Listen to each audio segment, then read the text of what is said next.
Let me talk to you. What's going on, y'all? It's your boy here, Apollo from Down, Down, Up, Up.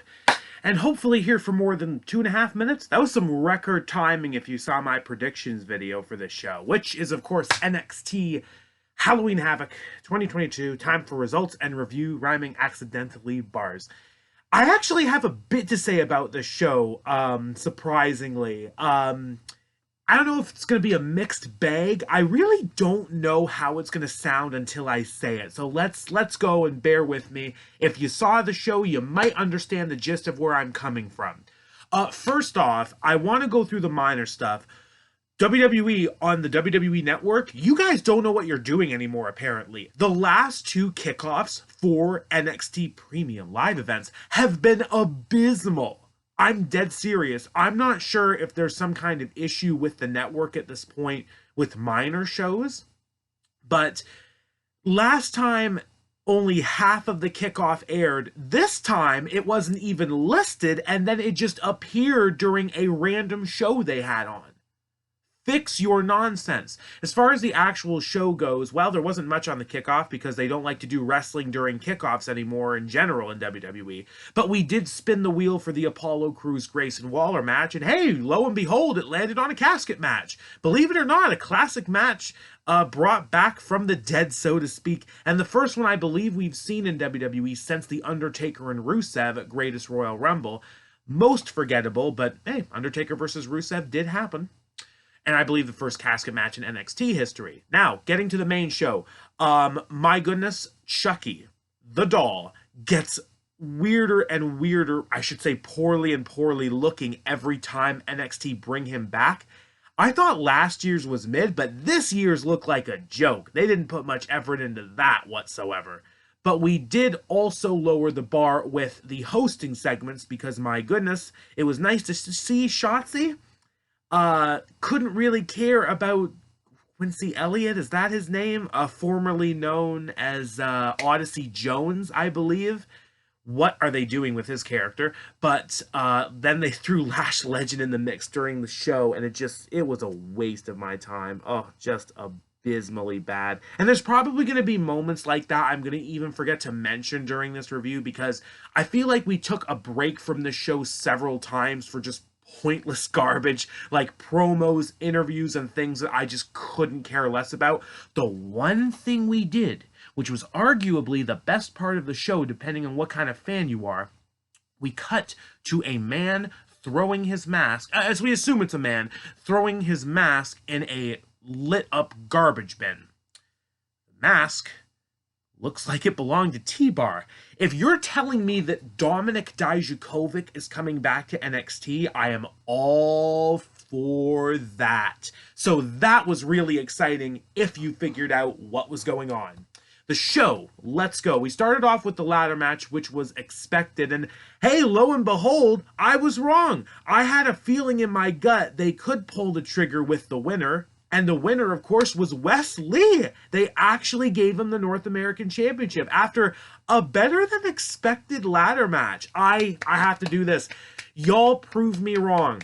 I didn't care for who was in this match, but you guys put on a show, and I was a happy fan to watch this match. This show, unfortunately, though, suffers the same from Stand and Deliver. We kicked off with the banger, and it never recovered. Never recovered from this because this was A-class entertainment ladder nonsense. The spots were brutal. Von Wagner looked like the best he's looked in forever, possibly only best, by throwing people around like the monster he could have been booked as if he hasn't been such a waste of skin with Robert Stone the past few months, which feels like years at this point. It's been such a waste of time. The new guy, I forget his name, I think his first name is Oro, he looked good in it. Frazier looked great in it, and he actually has fanfare, so I was almost believing he was going to win, but I thought in the back of my head, Hayes is getting his revenge from freaking April. But no. Even though Wesley got freaking thrown into that table, he got back up and he found a way to win.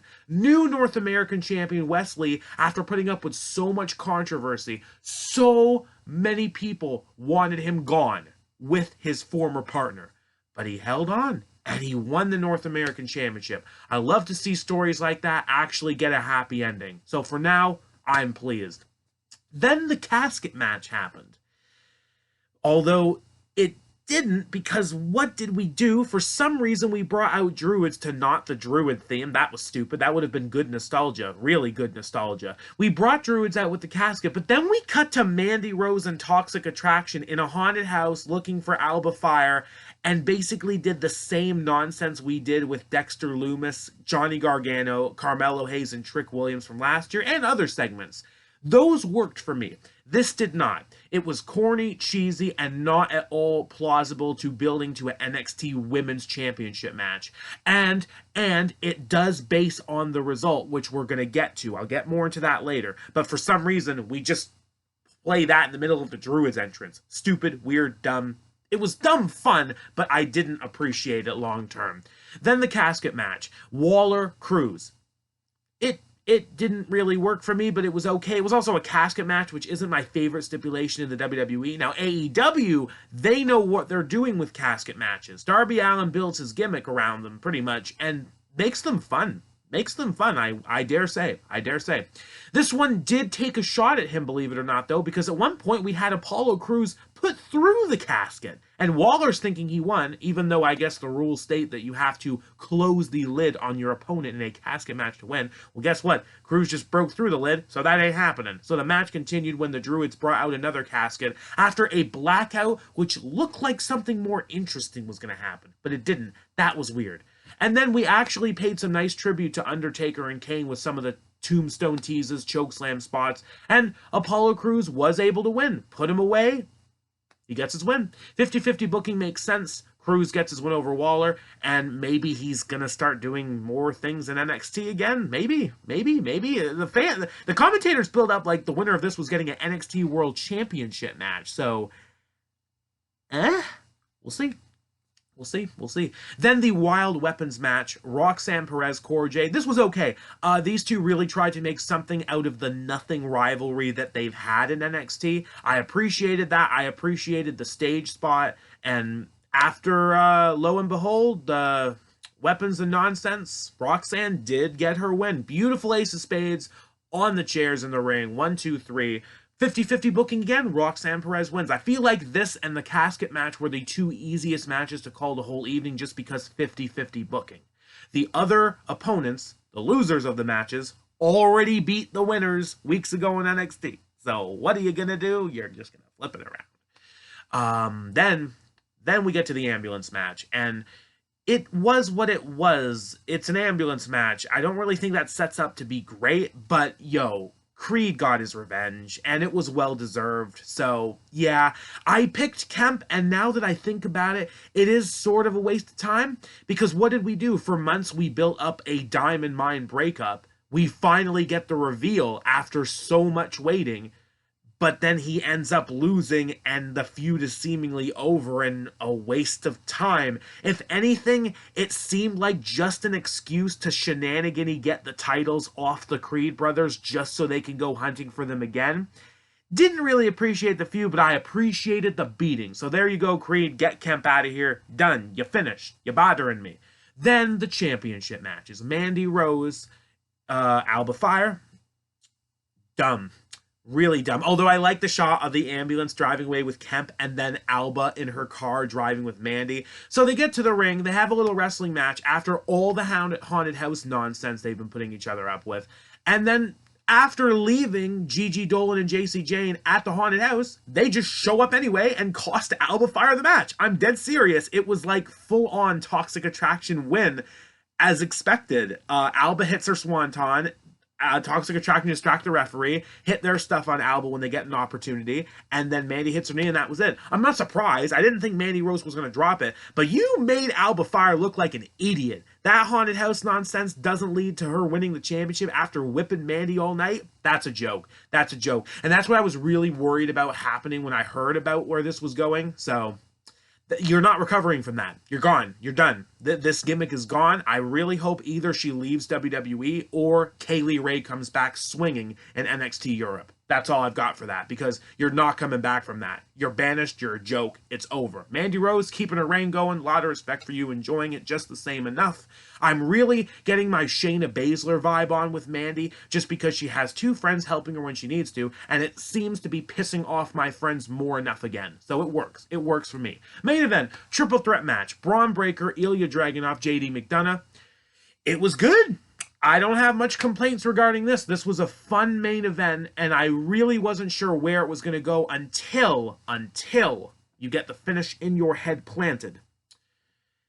He's got to spear Dragunov when he goes for the torpedo, and he did, and Braun Breaker is still the NXT champion, as expected enough. But you brought Theory on NXT with the briefcase, and he doesn't show up the whole night. Did I miss something? Was he shown at some point during the show? Because I was thinking to myself the whole match, he's cashing in and making it a four-way. But it didn't happen. I understand teasing for the sake of teasing, but this was not the right way to do it. Bringing him out at the end of NXT last week and building to this without him showing up at all, nah, that's really shameful teasing. It's like trying to bring in people to watch the show and then giving them nothing. That's a real Vince McMahon kind of move, if you know what I mean. I didn't appreciate that, because the least they could have done was have Theory on the show. Or my personal favorite would have been him not showing up on NXT this past Tuesday, but being interviewed or seen backstage at this event. That's a good enough tease. That's during the show. That's not something you have expectation for going into the show. You see it and then begin to wonder. If it doesn't happen, it doesn't happen. We move on. Maybe he does something with a rivalry, which is probably what's going to happen in general anyway. I'm not sure. I guess he might be feuding with Breaker, or he might have a problem with Dragunov, because it was Dragunov who was standing on top of his opponents this past Tuesday with the championship, and then Theory came out. I don't know. It's a bit convoluted, and I didn't appreciate it. Overall, Halloween Havoc wasn't as bad as Stand and Deliver. The main event did deliver pretty well, but still suffers from the same fact: the show could not recover after the ladder match. I could have lived much without it. So where do we go from here exactly? Well, apparently there's one NXT show left this year, premium live event. It's called Deadline, I believe, in December. We'll see where we go. But hey, so I'd go into more detail after a really short prediction video, because I know people are busy. That includes me. That includes you. But if you enjoyed the show, let me know. Like, share, subscribe. Let me know what you were looking forward to and what disappointed you with NXT Halloween Havoc. And speaking of Halloween, if I don't see you guys beforehand, have a lovely, safe, friendly, enjoyable Halloween. Just find a nice little costume, DIY it, get something fancy, whatever floats your bubble. Have a good time. Keep it real.